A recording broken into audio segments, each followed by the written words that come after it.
जय श्री राम प्यारे नन्हे साथियों।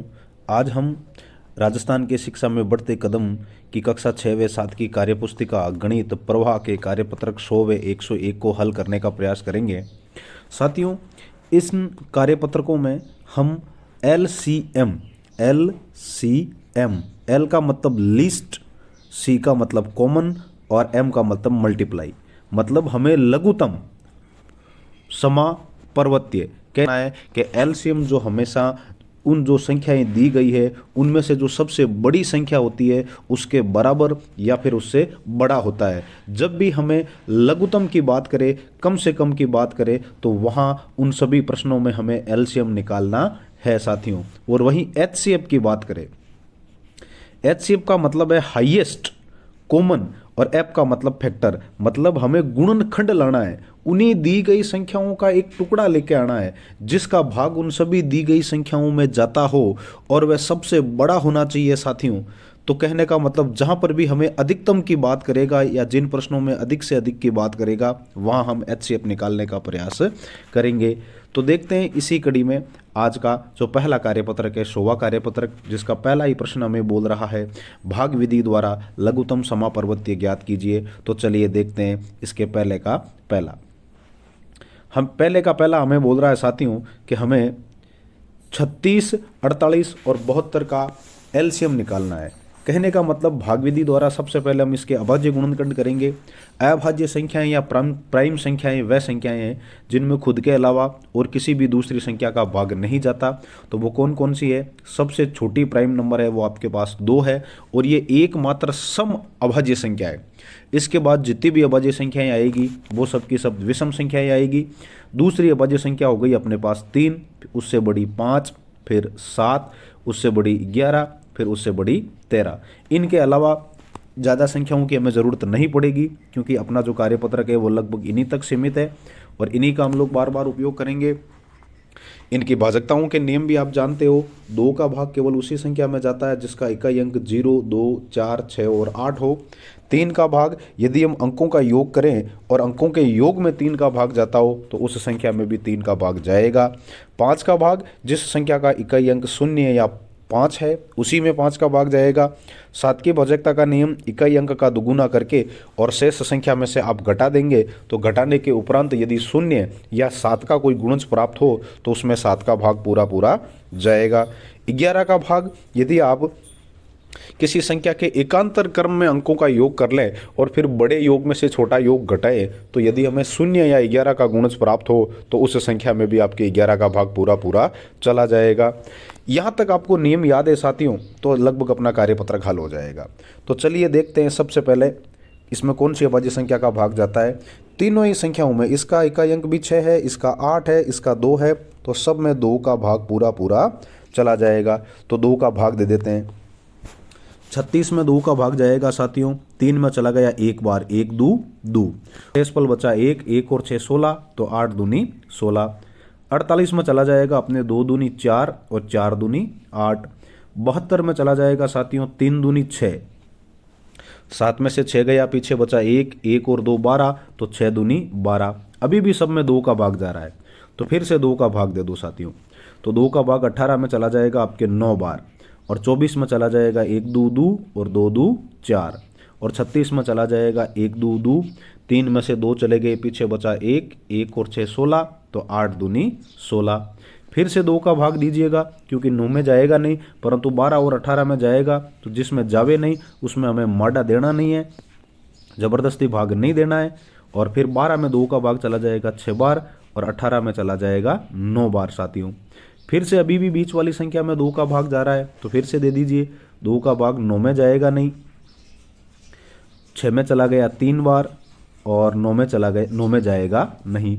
अब किसी भी संख्या में आपके 2 का भाग नहीं जा रहा है तो फिर अगली अभाज्य संख्या 3 की ओर रुख करेंगे। 3 का भाग 9 में चला गया 3 बार और उसके बाद 3 में चला गया साथियों 1 बार और उसके बाद 9 में चला गया फिर से 3 बार।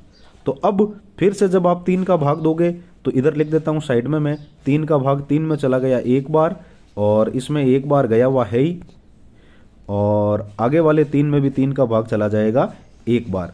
तो कहने का मतलब हमें एक एक एक आ गया, अब हमें रुक जाना है। तो अपने यहाँ जो गुणज है वो मुझे कुछ ऐसा लग रहा है कि ये प्राप्त हुए हैं सब के सब 2 × 2 × 2 × 2 × 3 × 3। तो अपना जो एलसीएम है वो आ गया साथियों, जैसा कि आप लोग देख पा रहे हो पीछे वाली स्लाइड में।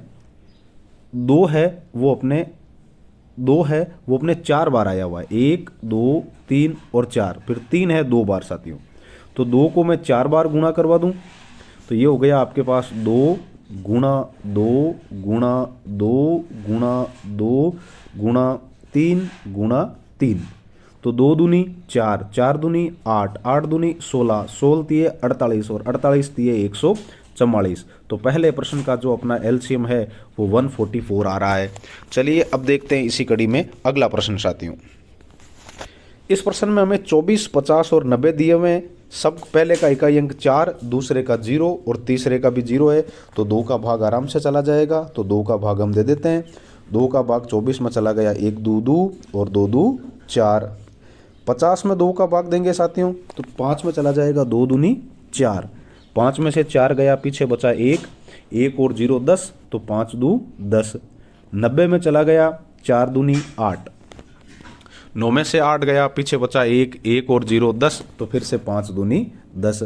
अब इसमें देखो दूसरे का इकाई अंक 5 है, तीसरे का भी इकाई अंक 5 है, परंतु पहले का इकाई अंक अभी भी 2 है। तो फिर से 2 का भाग आप इसमें देंगे, 2 का भाग देंगे। 12 में चला गया 6 बार, इन दोनों में जाएगा नहीं, तो ये एज इट इज़ जैसे है वैसे के वैसे वापस आ जाएंगे। फिर से देंगे आप 2 का भाग 6 में, ये चला जाएगा 3 बार। 25 में जाएगा नहीं, 45 में भी जाएगा नहीं। अब 2 का भाग किसी में भी नहीं जा रहा है, तो हमें 3 का भाग देना है। 3 का भाग पहले वाले 3 में चला गया 1 बार, और फिर आपके 25 में 3 का भाग जाएगा नहीं, तो 25 एज इट इज़ वापस नोट कर देंगे। 45 में अंकों का योग करें तो 5 और 4 9 होता है, 3 का भाग चला जाएगा।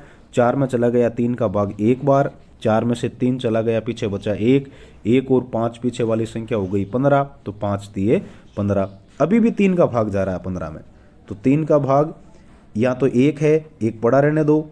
25 में 3 का भाग जाएगा नहीं, तो 25 आप एज इट इज़ वापस नोट कर दोगे, और 15 में 3 का भाग चला जाएगा 5 बार। अब इसे हम अगली स्लाइड पे ले लें और उससे पहले यहाँ 5 का भाग दे दें साथियों। चलो इधर साइड में लिख देते हैं इसको। यहाँ है 1, तो मैंने यहाँ 1 लिख दिया वापस, फिर कोमा। 25 में 5 का भाग चला जाएगा 5 बार, तो मैं यहाँ 5 लिख दूँ, और 5 में 5 का भाग जाएगा 1 बार। तो अभी भी 5 बचा हुआ है, तो क्यों न हम 5 का भाग एक बार और दे दें, और देना ही है साथियों। तो जैसे ही आप 5 का भाग देंगे तो या तो 1 का 1, और फिर 5 का भाग 5 में चला जाएगा 1 बार, और यहाँ पर भी 1 1 1 1 आ गए, तो हम रुक गए। तो यहाँ मैं ऐसा देख रहा हूँ कि 3 बार तो आया हुआ है 2, और 2 बार आया हुआ है 3, और 1 2 बार आ गए 5। तो इसका जो एलसीएम है वो मैं यहाँ लिख देता हूँ LCM।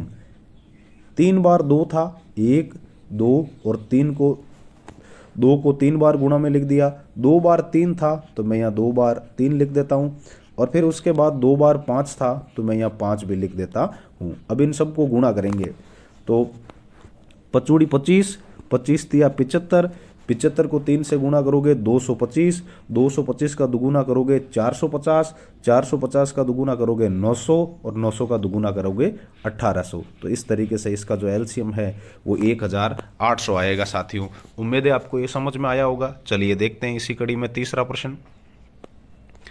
45, 75 और 105, 45, 75 और 105, इनमें से किसी का भी इकाई अंक 0 2 4 6 और 8 नहीं है, तो मतलब किसी भी संख्या में 2 का भाग नहीं जाएगा। अब हमें देखना है 3 का भाग। तो इन दोनों के अंकों का योग 9 है, इसके अंकों का योग 12, 12 को फिर से जोड़ेंगे तो 3, और इसके अंकों का योग 6 है, तो सब में 3 का भाग जाएगा साथियों। तो 3 का भाग आप दे दीजिए। पहले में दिया 3 का भाग, 4 में चला गया 1 बार, 1 तिरी तिरी, 4 में से 3 गए, पीछे बचा 1, 1 और 5 15, तो 5 तिये 15। अब देखते हैं हम लोग 75 में। 75 में 3 का भाग जा रहा है 2 बार, 3 दूनी 6, 7 में से 6 गया, पीछे बचा 1, 1 और 5 15, तो 5 तिये फिर से 15 साथियों। 105 में 3 का भाग जा रहा है 3 तिरी 9, तो 10 में से 9 चला गया, पीछे बचा 1, 1 और 5 15, तो 5 दिए 15। अब पीछे वाली जो संख्याएं मुझे दी हुई है 25 और 35, इनमें तो 3 का भाग जाता नहीं है साथियों, लेकिन आगे वाली संख्या में 3 का भाग जा रहा है, तो फिर से दे दीजिए। 15 में 3 का भाग 5 दिए 15, 25 एज इट इज़ आ जाएगा और 35 भी अपने एज इट इज़ आ जाएगा। अब ऐसा लग रहा है तीनों ही संख्याओं का इकाई अंक आपके 5 है, तो इन तीनों में ही मैं आराम से 5 का भाग दे सकता हूँ।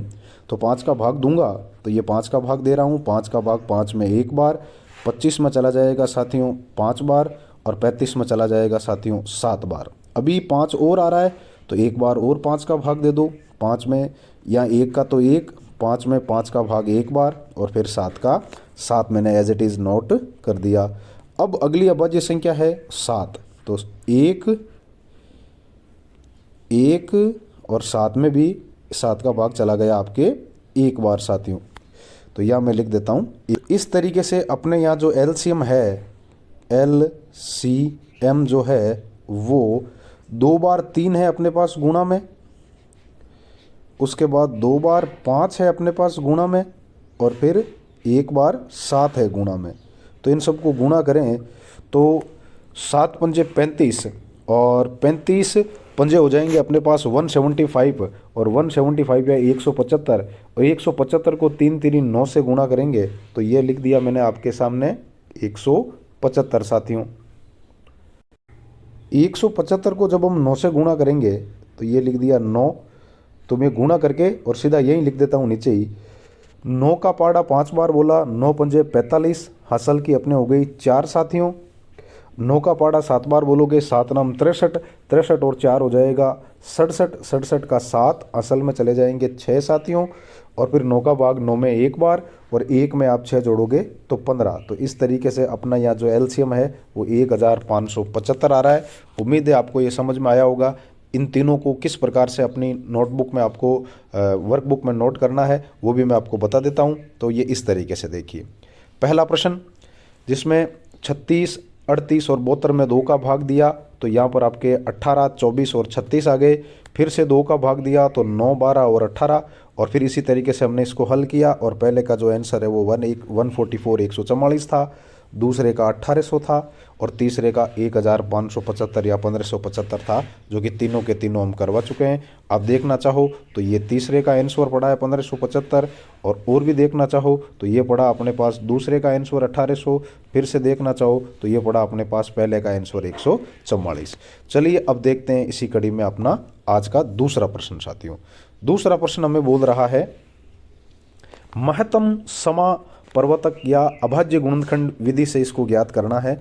महत्तम समापवर्तक मतलब HCF मतलब हाईएस्ट कॉमन फैक्टर, मतलब इस बार हमें वह संख्या लेके आनी है, बड़ी से बड़ी संख्या।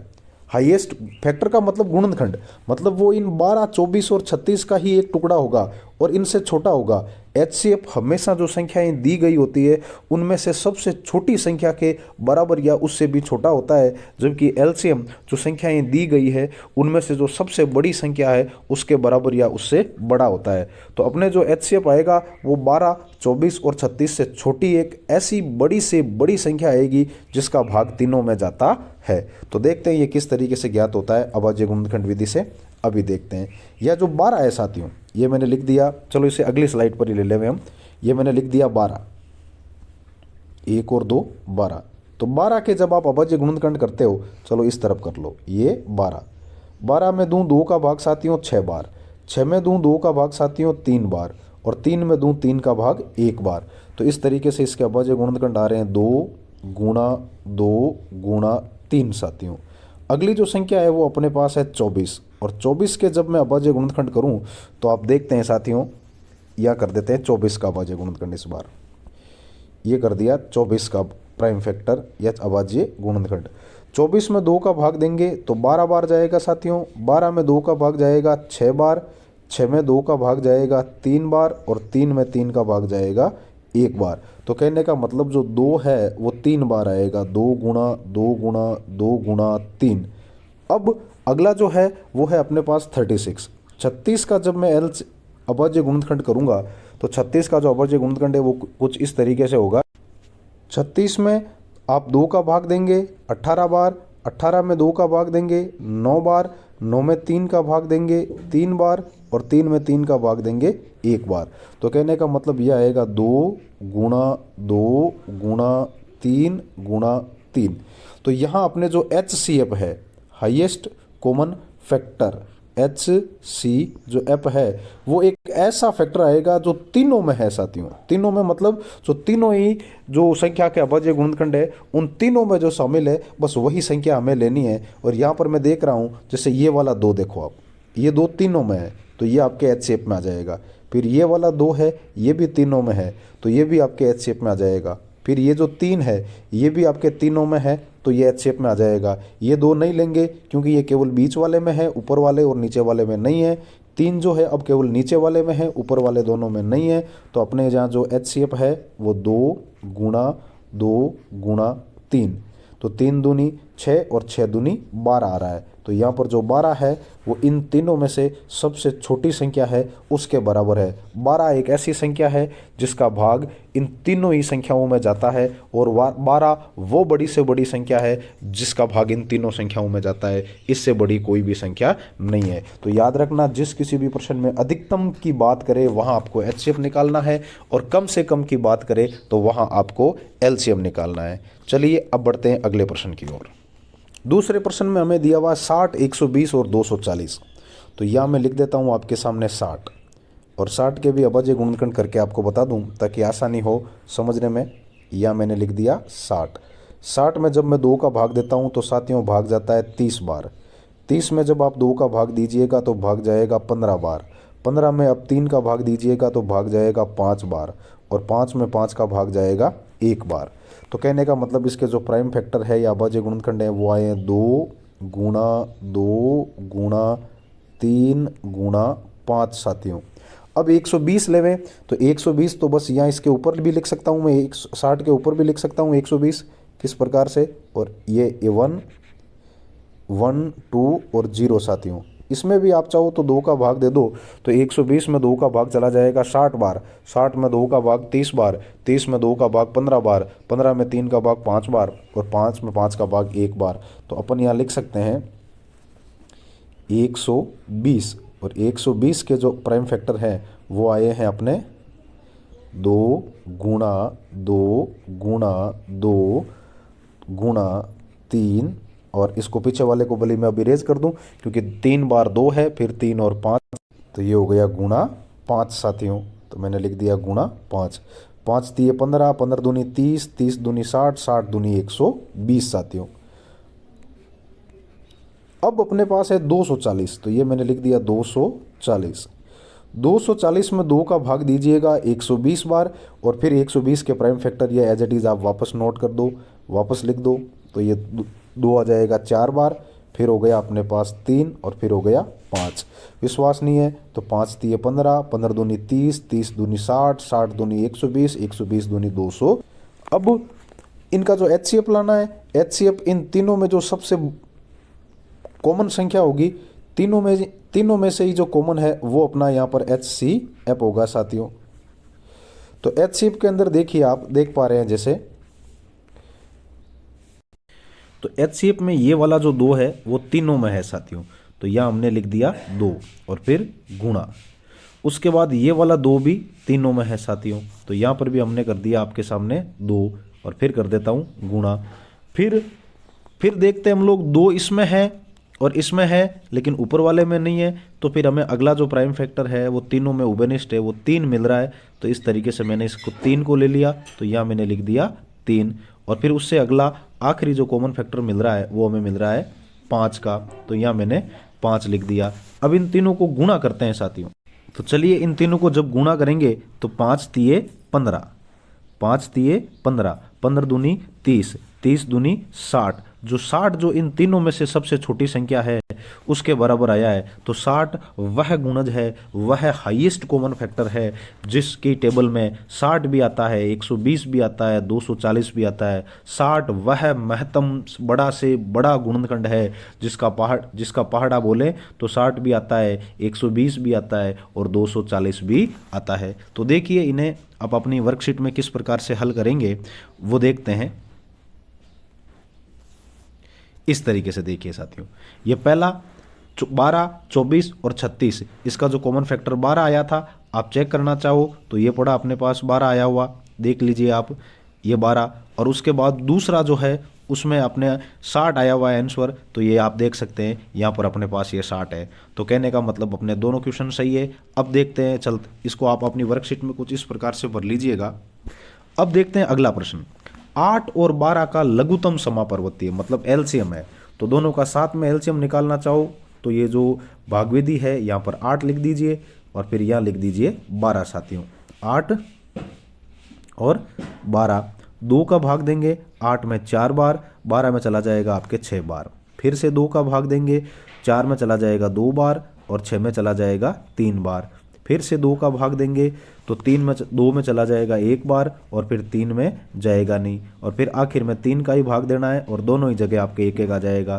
तो 3 दूनी 6, 6 दूनी 12 और 12 दूना 24। इन दोनों का जो लघुत्तम समापवर्तीय है वो 8 और 12 से बड़ी एक संख्या 24 आई है। तो यहाँ पर आपके जो आंसर नंबर 4 है वो सही हो जाएगा साथियों। चलिए देखते हैं अगला प्रश्न, 18 और 30 का महत्तम समापवर्तीय ज्ञात करना है। 18 और 30 में से 18 और 30 के लिए ऐसी बड़ी से बड़ी संख्या लानी है जिसका भाग 18 में भी जाए और 30 में भी जाए और उससे बड़ी कोई दूसरी संख्या भी नहीं हो। तो 18 के जब आप अभाज्य गुणनखंड करेंगे साथियों तो 18 में आप 2 का भाग देंगे तो 9 बार जाएगा, और 9 में जब 3 का भाग देंगे तो 3 बार, और 3 में 3 का भाग 1 बार। तो 3 3 9 और 9 दूनी 18। और फिर 30 का जब अभाज्य गुणनखंड करेंगे आप तो 30 में 2 का भाग जाएगा 15 बार, 15 में 3 का भाग जाएगा 5 बार और 5 में 5 का भाग जाएगा 1 बार। 5 3 15 और 15 दूनी 30। इन दोनों का जब आप एचसीएफ निकालेंगे तो एचसीएफ में एक तो 2 कॉमन आ रहा है, एक 3 कॉमन आ रहा है और कुछ भी कॉमन नहीं है। तो 2 और 3 हो गए आपके 2 3 6 साथियों। तो यहाँ जो इसका जो सही आंसर है वो आपके 6 हो जाएगा, जो कि विकल्प नंबर 1 में है। चलिए अब देखते हैं आज का 5वां प्रश्न। आपको वह बड़ी से बड़ी, देखो जब भी बड़ी से बड़ी की बात करें तो आंखें मीच के आप एचसीएफ निकाल लो तीनों का। बड़ी से बड़ी की बात करते ही एचसीएफ, जिससे 12, 16 और 24 पूरी तरीके से विभाजित हो जाए, मतलब वह बड़ा से बड़ा कॉमन फैक्टर लेके आना है, हाईएस्ट कॉमन फैक्टर एचसीएफ, जिसका पहाड़ा बोले तो 12 भी आ जाए, 16 भी आ जाए और 24 भी आ जाए साथियों। तो यहाँ पहले मैं 12 लिख देता हूँ। 12 में 2 का भाग दिया 6 बार, 6 में 2 का भाग दिया 3 बार और 3 में 3 का भाग 1 बार। फिर आप 16 लिखेंगे, 16 में 2 का भाग 8 बार, 8 में 2 का भाग 4 बार, 4 में 2 का भाग 2 बार और 2 में 2 का भाग 1 बार। फिर आप 24 लिखेंगे, 24 में 2 का भाग 12 बार, 12 में 2 का भाग 6 बार, 6 में 2 का भाग 3 बार और 3 में 3 का भाग 1 बार। फिर जब आप इन तीनों का कॉमन फैक्टर लेके आएंगे HCF, वो कुछ इस तरीके से आएगा, ये 2 तीनों में है, ये 2 भी तीनों में है, और फिर उसके बाद आप देखने की कोशिश करोगे तो 3 इसमें और इसमें है परंतु बीच वाली में नहीं है, और ये 2 यहाँ पर है और ये 2 इन दोनों में है लेकिन ऊपर वाले में नहीं है। तो कहने का मतलब ये केवल 2 ही संख्याएं आएगी, 2 गुणा 2। तो इसका जो HCF है वो 2 दूनी 4 हो जाएगा। 4 वह बड़ी से बड़ी संख्या है जिसका पहाड़ा बोले तो 12 भी आ जाए, 16 भी आ जाए और 24 भी आ जाएगा। चलिए अब देखते हैं अगला प्रश्न। 3 टंकियों का परिमाप 6 मीटर, 10 मीटर और 8 मीटर है। 3 टंकियां हैं जिसका जो पैरामीटर है वो 6 मीटर, 10 मीटर और 8 मीटर है। अब आपको क्या करना साथियों, वह छोटी से छोटी रस्सी लानी है। छोटी से छोटी की बात कर दी तो एलसीएम हो जाएगा। वह छोटी से छोटी लंबाई ज्ञात करनी है जिससे प्रत्येक टंकी पर पूरी बार लपेटा जा सके। मतलब आप 6 मीटर की डोरी लेंगे तो उससे तो पहली टंकी लपेटी जाएगी, दूसरी टंकी लपेटी नहीं जाएगी। तो देखते ही पता चल रहा है कि HCF तो यहाँ आएगा नहीं, क्योंकि HCF तो सबसे छोटी से छोटी संख्या के बराबर या उससे भी छोटा होता है। तो निश्चित रूप से यहाँ हमें LCM ही निकालना है। तो इन तीनों का जो एलसीएम है वो उस रस्सी की लंबाई के बराबर हो जाएगा। और एलसीएम निकालने का सीधा एक साथ तरीका आप लोग जानते हो, यहाँ 6 लिख दीजिए, यहाँ 10 और फिर यहाँ 8। 2 का भाग 2, 6 में 3 बार, 10 में 5 बार और 8 में 4 बार। फिर से 2 का भाग 2, 3 में जाएगा नहीं, 5 में जाएगा नहीं, 4 में 2 बार। फिर से 2 का भाग 2, 3 में जाएगा नहीं, 5 में जाएगा नहीं, 2 में 1 बार। अब 3 का भाग 2, 3 में 1 बार, 5 में जाएगा नहीं और 1 का 1। अब 5 का भाग दे दो तो 1, 1 और 1। तीन जो रस्सी की लंबाई है वो 2 गुणा 2 गुणा 2, ये 2 है साथियों, और फिर गुणा 3 और गुणा 5। तो 5 दिए 15, 15 दूनी 30, 30 दूनी 60, 60 दूनी 120 मीटर। तो कम से कम 120 मीटर लंबाई वाली आपको एक रस्सी लानी है, जिस पर आप 6 मीटर परिमाप वाली टंकी पर तो 20 आंटे दे सकते हो, 10 मीटर परिमाप वाली टंकी पर 12 आंटे दे सकते हो और 8 मीटर परिमाप वाली टंकी पर 15 आंटे दे सकते हो। कहने का मतलब पूरा पूरा लपेट सकते हो। और वो कम से कम लंबाई वाली जो डोरी है वो 120 मीटर की होगी। कहने का मतलब 120 वह छोटी से छोटी संख्या है जिसमें 6 का भी भाग पूरा पूरा जाता है, 10 का भी भाग पूरा पूरा जाता है और 8 का भी भाग पूरा पूरा जाता है। चलिए देखिए साथियों, जैसा कि आप देख पा रहे हो, तीसरे प्रश्न में उत्तर 24 है, चौथे में 1 है, पांचवें में आपके उत्तर 4 है और छठे में उत्तर आपके 120 मीटर है। तो इस तरीके से आप इस 100वें कार्यपत्र को आसानी से अपनी वर्कशीट में भर सकते हैं। तो इस तरीके से आप कार्यपत्रक 100 को आसानी से भर सकते हैं। इसी कड़ी में आगे देखते हैं हम लोग कार्यपत्रक 101। लघुतम समापर्वतीय एलसीएम, लीस्ट कॉमन मल्टीप्लाई और एचसीएफ हाईएस्ट कॉमन फैक्टर की समझ, महत्तम समापर्वतक की समझ विकसित करने के लिए इसमें 8 प्रश्न है और 8 प्रश्नों को हम लोग आसानी से हल करने की कोशिश करेंगे। जिसका जो पहला प्रश्न है वो हमें दे रहा है 15 किलोग्राम गेहूं और 25 किलोग्राम मक्का को किस बड़े से बड़े जब भी बात आए तो HCF हाईएस्ट कॉमन फैक्टर लाना है द्वारा पूरा पूरा तोला जा सकता है। तो हाईएस्ट कॉमन फैक्टर ज्ञात करने की एक भाग विधि भी मैं आपको बता दूं। आपको क्या करना होता है, बड़ी संख्या में छोटी संख्या का भाग देना होता है। तो 25 में 15 का भाग दिया, भाग गया एक बार, 15 एकम 15। 25 में से जब आप 15 घटाओगे तो पीछे 10 बचेंगे साथियों। अभी शेषफल 10 का पहले जो भाजक था उसमें भाग देना है, यहाँ ला के रख दो 15। 15 में 10 का भाग चला गया एक बार, 10 एकम 10, शेषफल बचा आपके पास 5। अब आप इधर लेके आ जाओ, शेषफल 5 है, उसका भाग जो पिछला भाजक था उसमें ले जाके रख दो, उसमें दे दो भाग। तो 10 में 5 का भाग जाएगा 2 बार, 5 दूनी 10, 10 में से 10 चला गया, पीछे बचा 0। तो सबसे अंत में आपने जिसका भाग दिया था और जिसका शेषफल 0 प्राप्त हुआ है वो यहाँ पर HCF हो जाएगा। और 15 किलोग्राम और 25 किलोग्राम मक्का को पूरा पूरा तोलने के लिए बड़ा से बड़ा बाट आप एक साथ 5 किलोग्राम यूज कर सकते हो, जो कि इसका सही आंसर है। आप चाहते तो अभाज्य गुणनखंड विधि से भी उसका जो आंसर है वो निकाल सकते थे। कैसे देखिए, क्योंकि जो 15 था उस 15 का जो अभाज्य गुणनखंड है वो आप लिखते 3 गुणा 5 साथियों, 3 गुणा 5। और 25 का जो प्राइम फैक्टर है वो आप लिखते 5 गुणा 5 और दोनों में आपको 5 कॉमन मिलता, वो आपका आंसर हो जाता। चलिए देखते हैं दूसरा प्रश्न 7 और 9 में।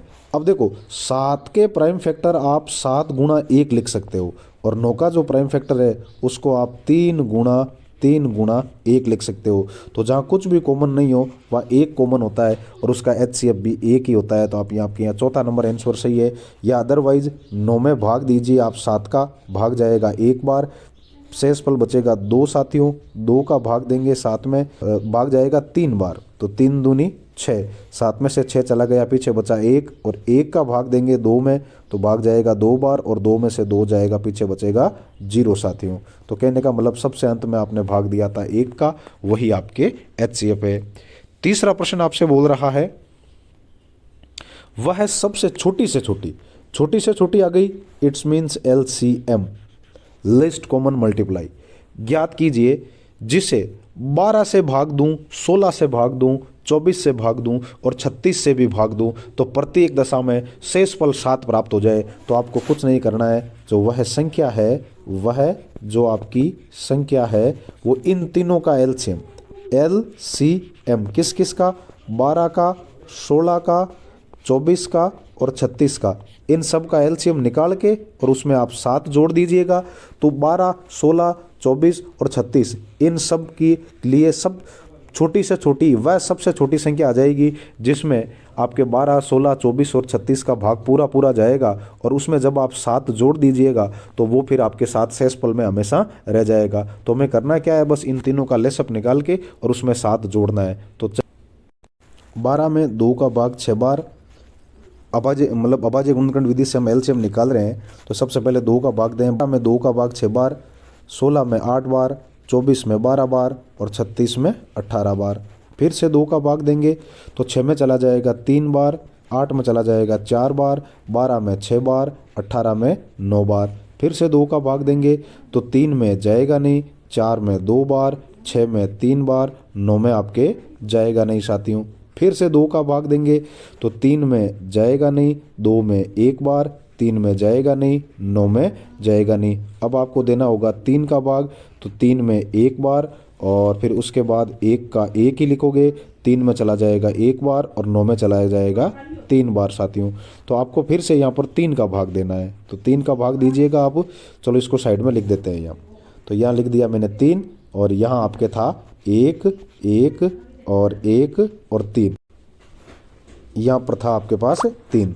तो 3 का भाग देंगे तो 1, 1, 1 और 1 आ जाएगा। ये 3, ये 3 और ये 3, 3 3 2 बार है और फिर 4 बार है आपके पास 2। तो 3 3 9, 9 दूनी 18, 18 दूना 36, 36 दूनी 72, 72 दूना 144। तो 144 तो वह छोटी से छोटी संख्या आई है जिसमें 12, 16, 24 और 36 तीनों का भाग जाता है, परंतु हर दशा में शेषफल 7 बचना चाहिए था। तो इसके लिए आप उसमें 7 जोड़ देंगे तो 154 और 7 आपके पास 151, वह 151 संख्या आ जाएगी। वह छोटी से छोटी संख्या 151 या 151 है जिसमें 12 का भाग है वो 12 बार जाता है और शेषफल 7 बचेगा। 16 का भाग है वो आपके यहाँ 9 बार जाएगा और शेषफल 7 बचेगा। 24 का भाग 6 बार जाएगा और शेषफल 7 बचेगा, और 36 का भाग 4 बार जाएगा और आपके यहाँ शेषफल 7 ही बचेगा। चलिए अब देखते हैं अगला चौथा सवाल। अंकियों का परिमाप क्रमशः 6 मीटर, 10 मीटर और 8 मीटर है, तो वह छोटी से छोटी लंबाई वाली रस्सी आपको ज्ञात करनी है जिसमें से प्रत्येक टंकी पर पूरा पूरा लपेटा जा सके। तो ये छोटी से छोटी पूछ लिया, वही एलसीएम वाला सवाल है साथियों जो हम पिछले वाले कार्यपत्रक में कर चुके हैं। और किस तरीके से देखिए ये क्या क्या आएगा इसमें। 6 है, ये 6, ये 10 और ये हो जाएगा आपके पास 8। 6 में जब आप, ये 10 है, 2 का भाग देंगे तो 3 बार, 10 में 5 बार, 8 में 4 बार, फिर से 2 का भाग देंगे या 3 बार, या 5 का 5 या 2 बार, फिर से 2 का भाग देंगे तो या 3 या 5 या 1, और अब 3 का भाग देंगे तो 3 में 3 का भाग 1 बार, 5 में जाएगा नहीं और 1 का 1 साथियों। तो यहाँ लिख देता हूँ मैं, 3 का भाग दिया आपने, 3 में 3 का भाग 1 बार, 5 में जाएगा नहीं और 1 का 1। फिर 5 का भाग देंगे तो सब 1, 1 और 1 आ जाएंगे। तो ये 5 3 15, 15 दूना 30, 30 दूनी 60, 60 दूनी 120। तो वो कम से कम लंबाई वाली जो रस्सी है वो आपके यहाँ 120 मीटर की होगी। चलिए अब देखते हैं हम लोग आज का 5वां प्रश्न इस कार्यपत्र का। 4 अंकों की वह छोटी से छोटी, फिर से छोटी से छोटी, तो फिर से एलसीएम लाना है आपको। तो 18, 24 और 32 से विभाजित है, लेकिन शर्त यह है कि वो 4 अंकों की होनी चाहिए। तो यदि मान लो छोटी से छोटी संख्या है वो 3 अंकों की आ जाए तो उसके गुणज लेकर के और 4 अंकों वाली सबसे छोटी संख्या हमें पकड़ लेनी चाहिए। तो यहाँ जिसको हम हल करेंगे तो पहले इसका एलसीएम निकाल लें। इसका एलसीएम कुछ इस तरीके से निकालेंगे हम। यहाँ लिख दिया मैंने 18, फिर लिख देता हूँ मैं 24 और फिर लिख देता हूँ 32 साथियों। तो 18 में 2 का भाग चला जाएगा 9 बार, 24 में 12 बार और 32 में 16 बार। फिर से 2 का भाग दीजिएगा, 9 में जाएगा नहीं, 12 में 6 बार और 18 का मैंने 16 में चला जाएगा 8 बार।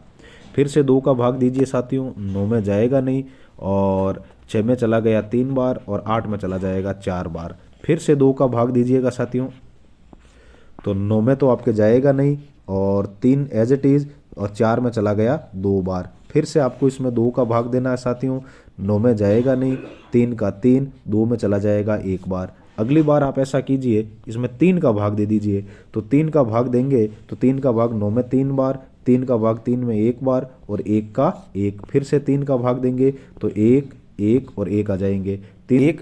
अब इसका जो एलसीएम लेवे तो ये हो गया आपके 3 है, ये 3 तिरी 9, नम दूनी 18, 18 दूना 36, 36 दूनी 72, 72 दूना 144, 144 दूना 288।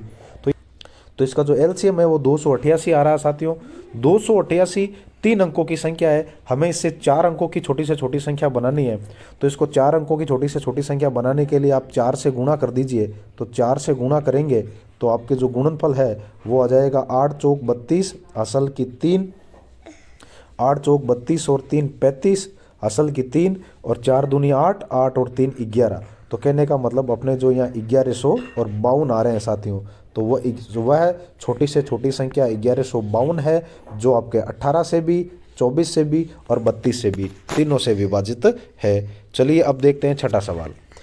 सातवां, ये छठा सवाल है लेकिन वर्कबुक में भी सातवां दिया हुआ है, तो कोई बात नहीं, सातवां मानो तो सातवां और छठा मानो तो छठा।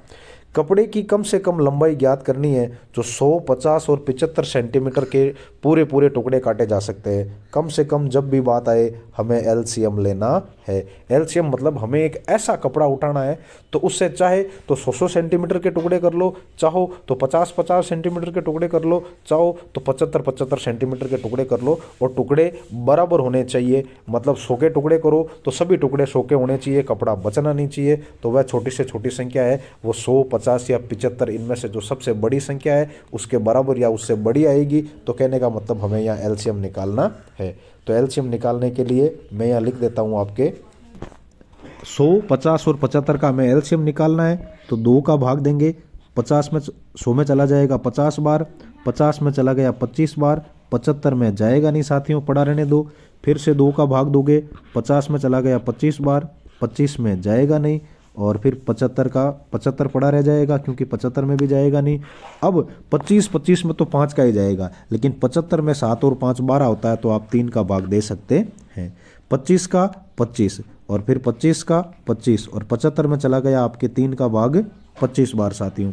अब 5 का भाग देंगे आप, तो 5, 5 और 5, और फिर लास्ट में सब में 5 का भाग चला जाएगा, तो 1, 1 और 1 आ जाएगा, 1, 1 और 1 आ जाएगा साथियों। ये मैंने लिख दिया 1, 1 और 1। अब देखिए इनको गुणा करें, 5 25, 25 दिया 75, 75 दूनी 150, 150 दूनी 300। तो कहने का मतलब आपके वो कम से कम लंबाई है वो 300 मीटर का टुकड़ा होना चाहिए। तो यहाँ पर आपके जो एलसीएम है इसका वो 300 मीटर आ रहा है, और 300 मीटर कम से कम लंबाई वाला टुकड़ा है। चलिए अब देखते हैं इस कार्यपत्र का आपके अगला सवाल, जो कि संभवतः इसका आखिरी प्रश्न होगा बिल्कुल। और इसमें हमें क्या बोल रहा है कि विद्यालय की 3 कक्षाएं हैं जिनमें क्रमशः 24, 36 और 60 छात्राएं पढ़ती है। तो छात्राओं की संख्या को तो आपको समान रखना है साथियों, और उन्हें कक्षावार लाइनों में खड़ा करना है, और प्रत्येक लाइनों में छात्रों की संख्या अधिकतम होनी चाहिए। तो जब भी अधिकतम की बात आएगी आपको HCF हाईएस्ट कॉमन फैक्टर लेना है। तो यहाँ मैं लिख देता हूँ पहले 24, और 24 के जब आप टुकड़े करेंगे तो 24 में 2 का भाग देंगे तो 12 बार, 12 में 2 का भाग 6 बार, 6 में फिर आप 2 का भाग देंगे तो जाएगा वो 3 बार, और 3 में 3 का भाग 1 बार। तो 3 दूनी 6, 6 दूनी 12, 12 दूना 24। आगे है अपने पास 36, 36 में 2 का भाग देंगे तो 18 बार, 18 में 2 का भाग 9 बार, 9 में 3 का भाग 3 बार, और 3 में 3 का भाग 1 बार। फिर लेंगे आप 60, तो 60 में जब आप 2 का भाग देंगे तो 30 बार, 30 में 2 का भाग 15 बार, 15 में 3 का भाग 5 बार, और 5 में 5 का भाग 1 बार। तो 5 तिरी 15, 15 दूनी 30, 30 दूनी 60 साथियों। अब आप इसको ध्यान से देखो तो आपको जो कॉमन मिल रहा है, एक तो ये वाला 2 का जोड़ा, एक ये वाला 2 का जोड़ा, 3 का जोड़ा तीनों में है, ये मिल गया देखो हमें ये। अब 2 इसमें है, इन दोनों में नहीं है, 5 यहाँ है, उन दोनों में नहीं है। तो आपके यहाँ जो 2 गुणा तो कॉमन है वो आपके 2 गुणा 3 आ रहा है साथियों। तो 3 दूनी 6 और 6 दूनी 12। तो मतलब आपके एक लाइन में अधिकतम 12 बच्चे खड़े कर सकते हैं। तो जो ये पहली कक्षा है इसकी तो 12-12 बच्चों की 2 लाइनें बन जाएगी। दूसरी कक्षा है जिसमें 36 बच्चे हैं तो उसमें 12-12 बच्चों की 3 लाइनें बन जाएगी। और तीसरी कक्षा है जिसमें 60 छात्र हैं उसमें 12-12 बच्चों की 5 लाइनें बन जाएगी। तो कुल इस तरीके से आपके 10 लाइनें बनेगी और जिसमें प्रत्येक में 12-12 विद्यार्थी होंगे और ये अधिकतम संख्या में होंगे। तो उम्मीद है आपको ये कार्यपत्रक समझ में आया होगा। आप चेक कर सकते हैं तीसरे प्रश्न में अपना आंसर 150 1151 है, चौथे में 120 मीटर है, और फिर 4 अंकों की वो सबसे बड़ी संख्या 1152 थी। और सबसे कम लंबाई वाली 300 सेंटीमीटर है। और यहाँ पर कुल प्रत्येक लाइन में 12 विद्यार्थी खड़े रहेंगे और कुल 10 लाइनें बनेगी। तो उम्मीद है आपको ये कार्यपत्रक अच्छे तरीके से समझ में आया है साथियों। फिर मिलते हैं अगले कार्यपत्रक में, तब तक के लिए जय हिंद, राम राम साथियों।